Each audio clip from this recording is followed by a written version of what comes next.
My name is Julie Gavin and I'm the Capacity Building Manager at Richmond CVS.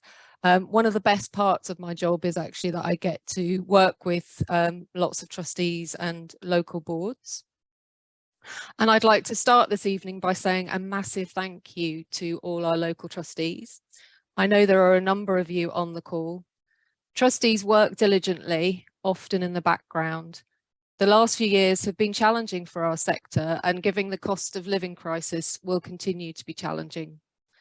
It has, however, been really inspiring to see so many local boards and trustees who've stepped up to the challenge, helping their organisations to navigate through a time of change.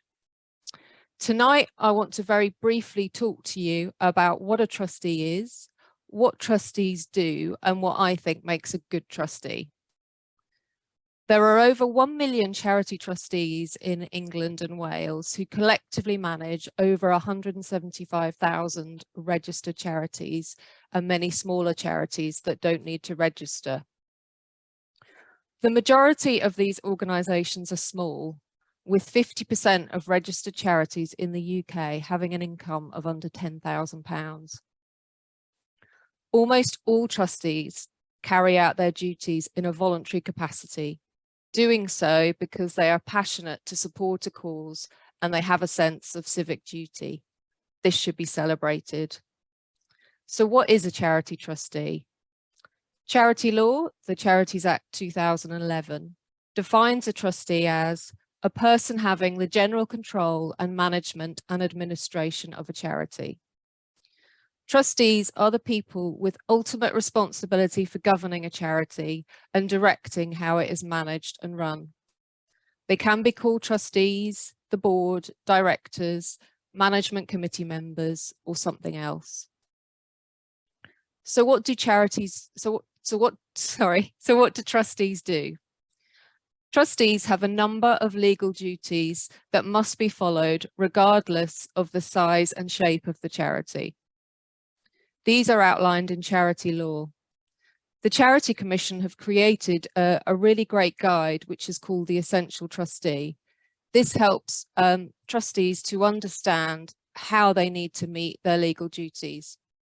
The link to this will be sent out to you following this event. In addition to this, Richmond CVS provides online trustee training via Zoom that covers topics like trustees' duties, understanding charitability, legal structures, and how trustees can manage risk. The training gives you a chance to ask questions, meet other local trustees, and just generally feel more confident about the role. So thinking about what makes a good trustee. To begin with, you should have a clear picture of what the charity was set up to achieve, its charitable purposes. You really get what the charity does and are very focused on helping the charity to achieve its goals.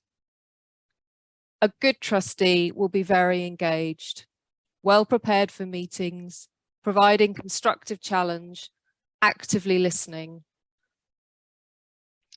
and very willing to provide a different perspective and challenge. Not only will you engage within meetings, but you will be proactive outside of meetings. A good trustee will be confident about what they bring to the board. This can be hard skills, but soft skills like problem solving, critical thinking, and negotiation are just as important, as is lived experience of a charity or cause, which could be your own or that of a family member or loved one.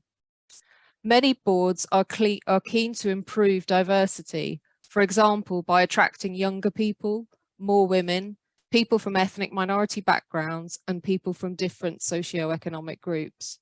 Many of these groups are currently underrepresented on charity boards. Finally, trustees should be willing to learn.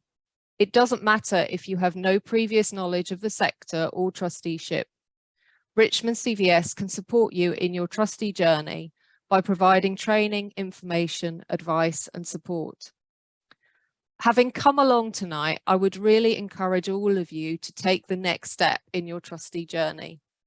There may be challenges along the way, but the role is a very rewarding one.